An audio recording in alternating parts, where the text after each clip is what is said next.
Здравствуйте, представьтесь, пожалуйста. Я Ганиев Арсен Серверович, руководитель Хрым-Барлиги в Бахчисарайском районе, Бахчисарае. Хочу привлечь внимание ваше на замечательный день. Смотрите, сколько радости у людей, и в том числе и у меня. Мы четко знаем позицию нашу, Хрым-Барлига, да, чтобы все шли на голосование. На выборы. Это очень важно, на выборы. У вас есть какая-то информация, сколько крымских татар проголосовало? Потому что говорят, что крымские татары не идут на выборы. Правда ли это? Точной информации нету, а что идут на выборы, они идут. И это все неправда. И их никто не загоняет, насильно никто не гонит их. Они идут самостоятельно. Люди, осознавшие, которые живут в Российской Федерации и понимают, что надо двигаться нога в ногу с этими законами, и они выполняют свой долг и без каких-либо принуждений. А есть у вас какая-нибудь информация, там, сколько уже в Бахчисарае проголосовало? Вот на момент, сколько у нас сейчас, 4 часа вечера? Ну, на момент часа, я знаю точную информацию, примерно была где-то около 20% явка. Вот.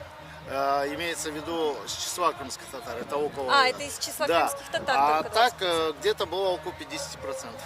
Около 50% Вообще в общем, по Бахчисараю. да. Инциденты какие-то есть у вас на участках? Какие-нибудь там провокации со стороны не знаю кого? Нет, все спокойно, слава Богу.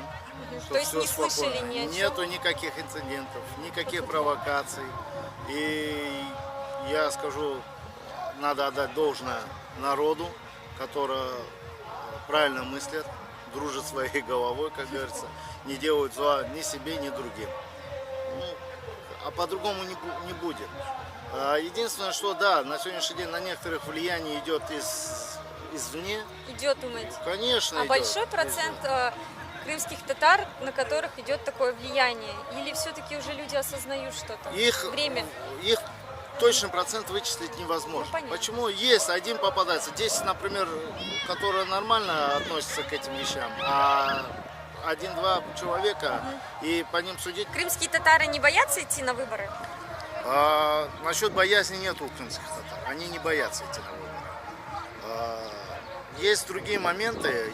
Я, например, встречался с крымскими татарами, они говорят, а мы уже знаем, кто будет президент, и зачем нам идти. Также я видел это и слышал от славян, тоже говорят, мы для чего идти на выборы, которые мы уже знаем, говорят, кто будет президент, и мы с ним согласны. Ну, когда начинаешь доносить важность явки на выборах, люди начинают понимать. Конечно, люди начинают понимать. Почему? Потому что это нам очень важно было показать явку.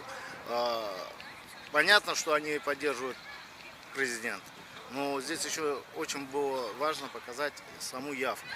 И что делают выборы? Когда происходят выборы, они объединяют людей. А для нас это очень важно. Такой момент, это важно. Спасибо вам большое.